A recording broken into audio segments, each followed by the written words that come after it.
One day recently, I was reading a book, and sometimes the way books are formatted, when they want you to pay attention to a particular quote, they'll make a box on the page with that quote in large font. And whatever the quote was, it had two words within the quote: reaction and creation. I can't recall the quote, but those two words were in the larger font on that page as a highlighted quote.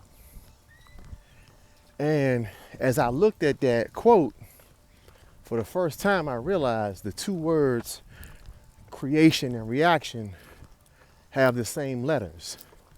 They're just in a different order. And I just found that to be such an ironic coincidence. And I began to think about those two words that have the same letters but are formed in a different order, and how most of the time in my personal life, my priorities have been based on how I react to what's put in front of me, and haven't always put enough emphasis on creating things for myself that become my priorities. And I feel like I'm not alone in that. That's why I wanted to share it, because creation and reaction are basically the same letters, just in different order.